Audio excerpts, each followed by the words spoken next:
কোনো অমুসলিম মেয়েকে মুসলিম বানিয়ে বিয়ে করার পর মেয়ের পরিবারের সাথে সম্পর্ক রাখা যাবে কিনা? যদি কোনো অমুসলিম মেয়ে ইসলামের সৌন্দর্য দেখে তিনি ইসলামে আসেন, তাহলে সে মেয়েকে বিয়ে করার পর ওই মেয়ে তার বাবার সাথে, তার মায়ের সাথে, ভাই বোনের সাথে সম্পর্ক রাখতে পারবে। আপনিও জামাই হিসাবে তাদের প্রতি সদাচরণ আপনি করতে পারেন, এতে কোনো অসুবিধা। নবী করিম সাল্লাল্লাহু আলাইহি সাল্লাম তিনি আবু সুফিয়ানের মেয়ে বিয়ে করেছেন যখন তিনি ইসলাম গ্রহণ করেন নাই। নবী করিম সাল্লাল্লাহু আলাইহি সাল্লামের বাসায় তিনি এসেছেন, নবী সাল্লাল্লাহু আলাইহি সাল্লাম সেটাকে অ্যালাউ করেছেন এবং মেয়েও তার বাবাকে বসতে দিয়েছেন এবং খাতির যত্ন করেছেন। এখান থেকে বোঝা যায় যে কেউ যদি অমুসলিম থেকে ইসলামে আসেন তাহলে তার পরিবারের সাথে সুসম্পর্ক বজায় রাখতে কোনো অসুবিধা নাই, বরং বাবা মার প্রতি সদাচরণ অমুসলিম হলেও করতে হবে। আল্লাহ বলেছেন ওয়াসাহিবহুমা ফিদ দুনিয়া মারুফা, তারা যদি মুশরিকও হয় তারপরেও দুনিয়াতে তাদের সাথে সুন্দরভাবে জীবনযাপন করবে। মসজিদে জামাতের নামাজ ইমাম কতটুকু অংশ পর্যন্ত আদায় করে ফেললেও পরবর্তীতে নিয়ত করে মুক্তাদির জন্য উক্ত রাকাত পূর্ণাঙ্গ বলে বিবেচিত হবে।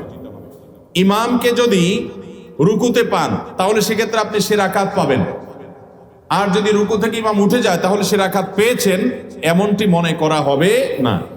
আমি একটি সংগঠনে কাজ করি, রক্তদান থেকে শুরু করে অসহায় মানুষকে সাহায্য করার চেষ্টা করি এবং মানুষকে উৎসাহিত করার জন্য সেই ছবি পোস্ট করি ফেসবুক ইত্যাদিতে। এতে অনেকে বলে ছবি পোস্ট করলে নাকি দান কবুল হবে না, ইসলাম কি বলে? দেখুন, ইন্নামাল আমালু বিন্নিয়াত, প্রত্যেকটা আমল নিয়তের উপর নির্ভর করে। আপনি কেন করছেন এটা বড় কথা। আজকাল তো এমন কোনো নেকামল পাওয়া কঠিন হয় যে নেকামল ফেসবুকে আপলোড করা হয় না, ঠিক কিনা বলেন? যেই কোনো ভালো কাজ করতে পারলে একটা ছবি তুলে ফেসবুকে একটা পোস্ট করে কিছু লাইক কমেন্টের ব্যবসা হয়, কিছু বাহবা পাওয়াই হয়। যদি ব্যাপারটা এমন হয় যে আপনি চ্যারিটি প্রতিষ্ঠানে মানুষের দানের টাকা এটা করেছেন, তাহলে সেক্ষেত্রে মানুষকে জব দিয়ে করার জন্য করেছেন। অথবা আপনি যদি অন্যকে উৎসাহ দেওয়ার উদ্দেশ্য, আপনার উদ্দেশ্য যে আপনার বন্ধুরা অনেকে জেনে তারা আপনার সাথে শরীক হবে, তাহলে সেক্ষেত্রে আপনি এটা করতে পারেন। কিন্তু লাইক কমেন্ট পাবেন, সবাই বলবে মাশাআল্লাহ, মাহবা দিবে, আপনার ভালো লাগবে, এরকম উদ্দেশ্যে করলে সেটা সওয়াব তো হবেই না, বরং এর কারণে শিরকে আসগরের গুনাহ হবে। বৃদ্ধাশ্রম করা কি জায়েজ? বৃদ্ধাশ্রম ও এতিমখানার জন্য একটি জমি দান করা হয়েছে, এখন স্থাপনা করার সামর্থ্য নেই, জমিটি পড়ে আছে, জমিটিতে ফসল ফলিয়ে ভোগ করা যাবে কিনা এবং অন্য খাতে ফসলের ব্যয় করা যাবে কিনা। যদি কেউ দান করে থাকেন তাহলে সেক্ষেত্রে ওইটাতে ফসল ফলানো যাবে, ফসলের কাজ যেই খাতে দান করেছে ওই কাজে ব্যয় করবেন।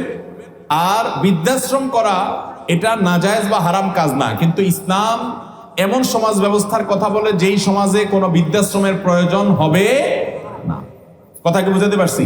বৃদ্ধাশ্রমের প্রয়োজন হবে। বৃদ্ধাশ্রমের কেন প্রয়োজন হবে? সন্তান বাবা মাকে দেখাভাল করবে, বাবা সন্তান যদি না থাকে তাহলে অন্য কারোর উপর ইসলামী দৃষ্টিকোণ থেকে দায়িত্ব বর্তাবে, কেউ না কেউ দায়িত্ব নিতে বাধ্য। বৃদ্ধাশ্রমের প্রয়োজন নেই, আলহামদুলিল্লাহ। জন্য মুসলমানদের সমাজগুলোতে বৃদ্ধাশ্রমের কালচার সেভাবে নাই। আল্লাহ তাআলা আমাদের দেশে যেন বৃদ্ধাশ্রম করার জন্য প্রয়োজন না হয় সেই তৌফিক আমাদেরকে দান করুন।